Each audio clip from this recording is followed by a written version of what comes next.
came to Preston 1952, I think, and I spent 6 years in hospital work, and until I moved into practice in 1958, when I took over an existing practice in Ashton in Preston, and I was in practice there until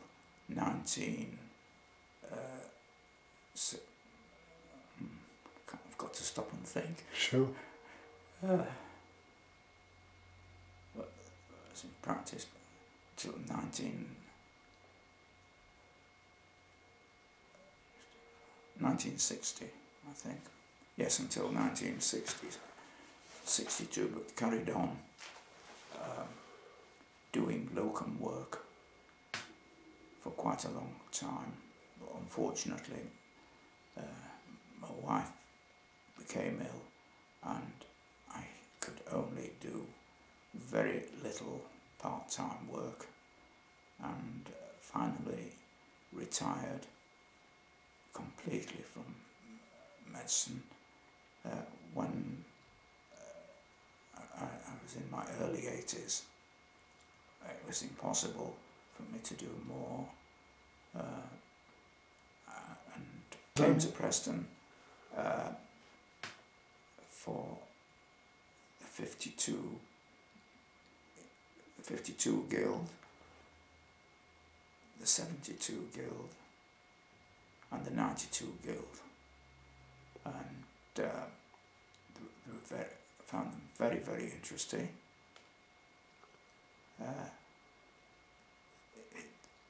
Every organisation, it seemed like that, in the town took part. I know the medical profession provided not only help for the people who were marching, but also provided people who marched in the guild itself. I never did that, but I always took up a good vantage point so that I could see what was happening. Sure. And in fact, on one occasion I was away during the guild, and I was determined to see it, and I got back to Preston the day the guild ended, and I went straight to my vantage point to see what was happening. Yeah. Now the synagogue itself was a house which was converted into a synagogue. As you went into the synagogue, there was a big room on the right, and in this room there was a division between the men and the women. The men were on the right-hand side, facing the ark. The ladies were on the opposite side. There was an ark, and it's the building itself, which was built maybe 200 years ago, had been built originally as a doctor's home and surgery, and the upstairs of the synagogue was a flat, or converted into a flat, where there was a caretaker and his wife living. In 1962, a hall was built to the left as you went into the synagogue, and the ground, there's a large area of ground attached to it, which had been donated by members of the congregation, and a portion of the land was walled off, and this carried on until the can't remember the exact date, until the 70s, when finally this, due to the community dwindling in size, the synagogue was closed, and there's also an old cemetery which is has been in use for well about 130 years, and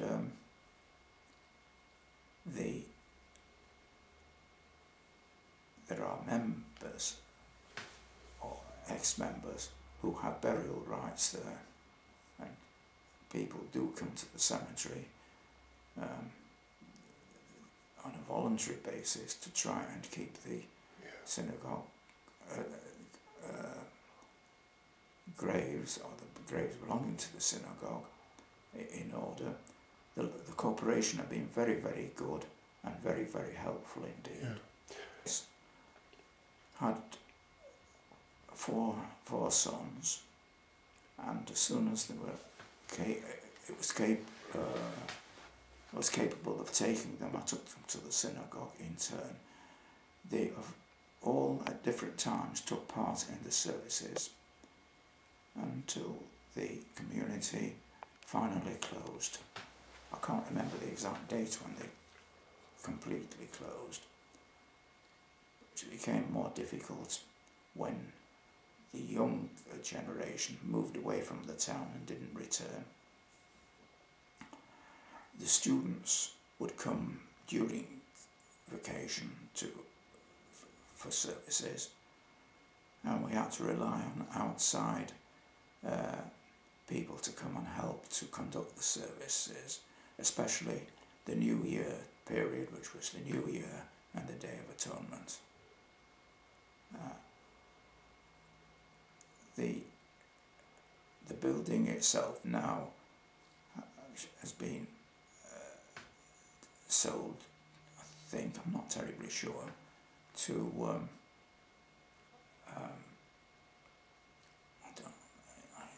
not terribly sure what. It's a Hindu temple now. It's a Hindu temple. I knew it was a temple. I couldn't remember which group has it now. And interestingly enough, the Yom Kippur War occurred on the Day of Atonement, and we were in the synagogue when this happened, and of course we'd heard about it, so naturally people rushed out to try and get the latest news to see what was happening. The various festivals were celebrated as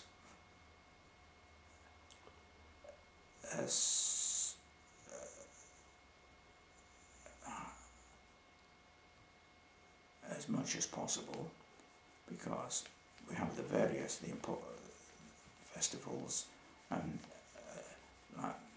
starting with the New Year period, New Year, Day of Atonement, the Harvest Festival, which we call Sukkot,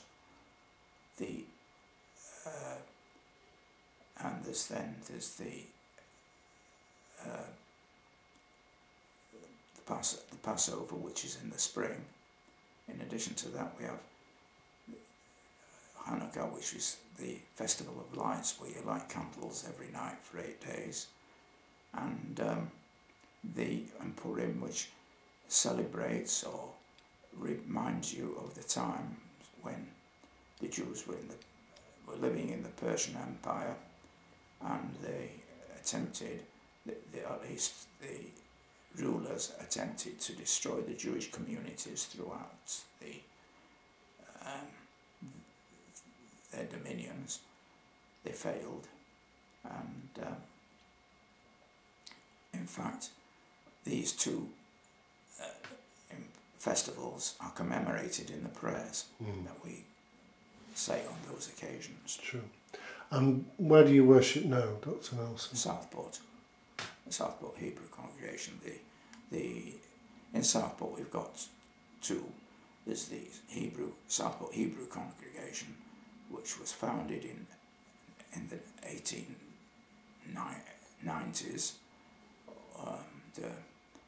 There's the Southport Reform Congregation, which was started in the 1940s, and I have always belonged to the Orthodox congregation.